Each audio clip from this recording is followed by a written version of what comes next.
How have we been conditioned, okay, to think that Manchester United finishing 14th with 39 points, losing every single week is normal? The truth is, it is not normal and it is not right.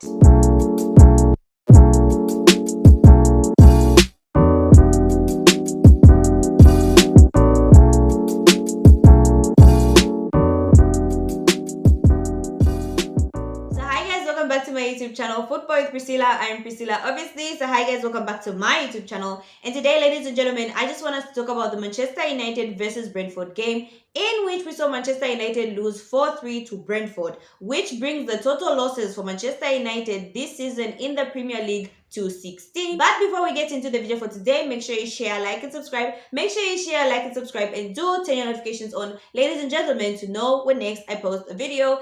And guys, we are on the road to 600 subscribers, so make sure you share, like, and subscribe. Okay, so let's get into the video for today. Now, ladies and gentlemen, Manchester United played Brentford away, in which they lost 4-3, and these are the players that both teams fielded in. So we're going to start with Brentford. In goal, they had Flecken. At their defense, they had Kyoda, Collins, Van der Berg, and Lewis. On their midfield, they had Nogard, Yamalak. Oh, this one I have most definitely mispronounced. My apologies. Up front, they had Buemu, they had Demsgaard, they had Skade.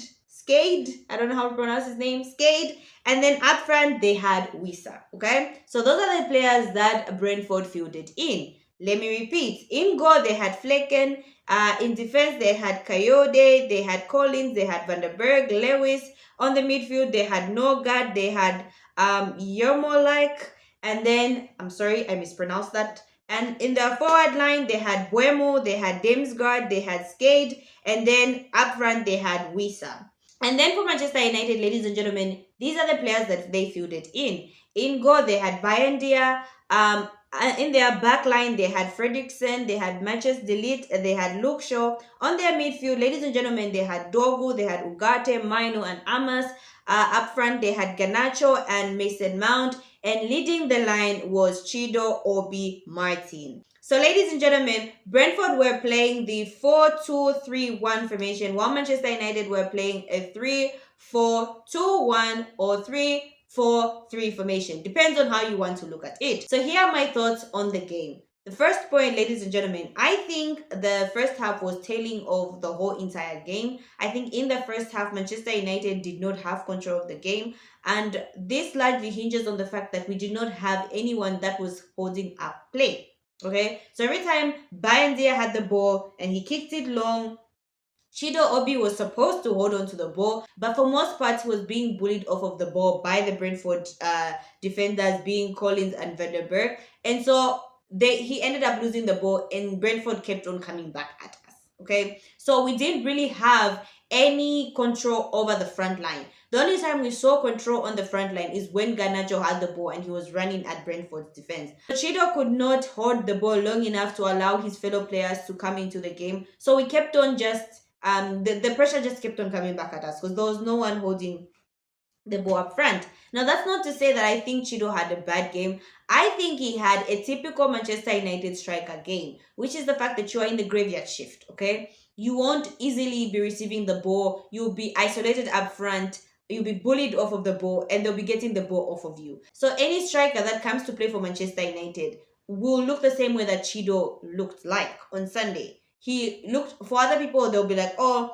I don't think Chido had a good game because I don't think he played well because he did not score. It's because Manchester United don't have a good system. And I keep on saying this in all my videos. Manchester United don't have a system. And because they don't have a system, any person that is playing as their front man will look as though he's not doing anything. But it's not his fault. It's the fact that they don't have a system.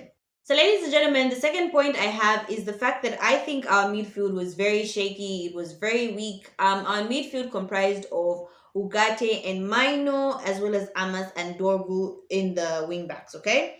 So for me, I think Maino did not have a good game, and I think that largely hinges on the fact that I think when he has a Casemiro with him, when he's playing with at least Bruno Fernandes and Ugarte, or Bruno Fernandes and Casemiro, he has the confidence in Casemiro's experience. Not that I'm saying that Maino does not have the confidence in Ugarte. I think Ugarte considered a yellow card a little too soon in the game. So that made Ugarte kind of come out of the game because he was trying to avoid a red card, which made Mino now, instead of going forward, which was his role to go forward, he had to also, in his mind, think of uh trying to sit back and help with the defense, right? Because Ugarte was out of the game. Ugarte was not making the challenges that he could make because of the yellow card. So I think that really affected Mino's game. But overall, I think Mino did not play well. I think for most of them, they're subconsciously trying their best to keep fit for the Thursday game, which is the Europa semi-final. So most of them, I think they have it in their mentality, like, yes,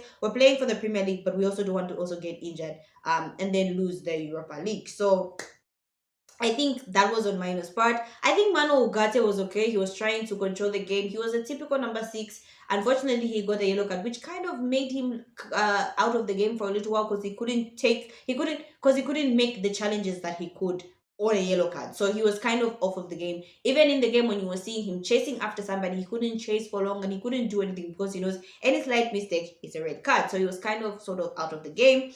Amas and Dorgu. Dorgu on the right hand side for me is very sus. Like you could see he's very uncomfortable. Dorgu is more comfortable playing on the left hand side. You could see that it's his natural position. So every time they move him to the right, you could see his uncomfortability and you could see that he's not used to the right hand side and therefore he's not used to defending at the right hand side. There was that goal that we conceded off of the right post. You could see that Wallace Fredrickson was there, yes. Dorgu should also have been doing the covering. I mean, we can't also put the blame on Fredrickson. He's a young kid. He's not yet good with the trade whereby he has to read that there's a man running at the back of him. Dorgu, I feel like also we can't blame him. Because well he's not used to the right hand side. That's what I'm saying. Like he's not used to that side, so even defending you can see he's a bit shaky, so it was quite risky. I think Amas played well, but I think also he also was trying to balance the fact that he was supposed to go forward and then he had Luke Shaw who's rusty. Oh my god, Luke Shaw is rusty. So he was stuck between two places. Like, should I go forward? But then if I go forward, I'll leave Luke Shaw alone. And is Luke Shaw able or capable of dealing with Buemu or Skade or Damsgaard or Wissa's pace? No. So you could see Amas was in two places. So he was trying to defend and attack, and it was too much for the kid. So our midfield was all over the place and it was very weak. Adding Ericsson to that midfield again was just bad. Like it just opened up our midfield and obviously we considered those goals. So the other point that I want to talk about, ladies and gentlemen, is obviously like we always do special mentions. Now, special mentions go to Garnacho, ladies and gentlemen. I think Garnacho played well. I think he was the spark in the team. The past few games, Garnacho has been very unselfish and because of that, he's been getting a lot of assists. I think Garnacho played well. And I think Fredrickson played well. Despite the goal coming from the right post, I think the kid held himself very well. I think he had a good game. I think Fredrickson, despite what happened, despite Manchester United losing to Brentford, can pat himself on the back and say, you know what, I tried my best. For a kid who's still learning the trade, academy kid, thrown into the first team because we're trying to rest the first team players so that they can play Europa League, I think Fredrickson played well and he should pat himself on the back. Now, ladies and gentlemen, we need to have a conversation about Mason Mount and Luke Shaw. I love Luke Shaw, absolutely love Luke Shaw, but I think it's time we said goodbye to Luke Shaw. Like, I just honestly think it is time we said goodbye to Luke Shaw because why do we still have Luke Shaw as a player with Manchester United in the year 2025? I think it's time. Luke Shaw and Mason Mount. Personally, till this day, from the day we bought Mason Mount, I've been saying this, you can find it's a consistent in all my videos. Why on earth did we buy Mason Mount? What does Mason Mount offer us? I know Mason Mount scored a goal, kudos to him. But apart from that, what does he offer us? He's always running without direction. He doesn't really impact the game. So I always ask this question, what does Mason Mount offer us? Overall, ladies and gentlemen, it was so good to see Garnacho on the score sheet. It was so good to see Ahmad on the score sheet. And it was also good to see Mason Mount on the score sheet. That doesn't make me change my mind. We should sell Mason Mount. He does not offer us anything. So now, ladies and gentlemen, a big conversation needs to be had, okay? So it looks like the Manchester United fan base is split in halves. When is it never split? Anyway, so Manchester United fan base is split. There are those people who are saying, you know what, yes, we lost to Brentford. We have 16 losses, but you guys know that these losses now, these recent losses, are because the coach is resting players for the Europa League game on Thursday, and we want to win the Europa League trophy so that we can then attract good players to our team, and then we have money, and then we'll be in the UEFA Champions League, etc. Okay? So even if we lose, it doesn't matter. There is that team. Then there's a team that's like, you know what, guys? This guy has had 16 losses in the Premier League, one of the worst seasons ever for Manchester United, and he's sitting 14th in the league with 39 points. What do you guys mean that this is okay? We get that there's the Europa League, but shouldn't we be able to balance both as we are Manchester United? So these two groups, ladies and gentlemen, are coming at each other, and you know what? I frankly can understand both sides. I get the side where it's like, yeah, we're resting Bruno, we're resting Casemiro, we are resting Harry Maguire, even though he played. We are resting Ahmad, even though he played. You know, we are resting these players because we're focusing on the Europa League, because we can have the chance potentially of winning the Europa League and playing in the UEFA Champions League. I get that and I understand that. And to some certain degree, I absolutely agree with that. Okay. But, ladies and gentlemen, I know in one of my videos I've talked about the fact that like we don't care even though we lose, blah blah blah. But I've been thinking about it. This is not right. I'm not saying Amarim out. I'm just saying when you actually think about it and who Manchester United is, what our club means and what it symbolizes, this is just not right. Like, how have we been conditioned, okay, to think that Manchester United finishing 14th with 39 points, losing every single week is normal? The truth is, it is not normal and it is not right. Like, I get the people that are saying, hey, guys, these are alarm bells, these are red flags, why are we tolerating it? And you know what? I actually agree, okay? I'm with the why are we tolerating it crew, because I'm thinking, I was thinking to myself today, and I was thinking, you know what? I get that, yes, we want to win the Europa League, but there's a part of me which remembers last season when Eric Ten Hag won the FA Cup, right? He won the FA Cup and we had a horrible Premier League run. And then we were like, oh no, we've won the Europa League. We're all happy. I was happy, okay? I was ecstatic. And I was like, keep Eric Ten Hag, don't fire him. But then that FA Cup win was peppering the cracks, which is our horrible run in the Premier League. Now, there's a fear in me that's saying, are we also this season doing what we did last season, which is peppering the cracks? Like, are we like there's something bad happening? We are literally failing at what we're supposed to be doing, which is in the Premier League, and we are okay with that. Like, there's just something weird about being in this state that Manchester United fans are in. We're in a state where we have to accept failure in the Premier League, where losses is normal, and we're like so numb to losses. We're like, oh, it's okay. Like, we've been conditioned to accept failure. Is that right? I don't think it is right. Like, honestly, the bar has been set so low and it's not right. The bar should be that Manchester United players who earn £350,000 or whatever amount they earn should be able to balance both the Europa League and the Premier League. It is not right that they've conditioned us, and because of how poor our players have been, we as fans have to accept below par. We as fans have to accept below the bar, which is, oh, it's okay to lose. No, it's never okay to lose. It's never okay that Manchester United, as huge as it is, no matter what problems we shouldn't be accepting losses every single week. Guys, it is not right. I don't want to be a Debbie Downer. I don't want to be negative, but I just thought about it and like, you know what?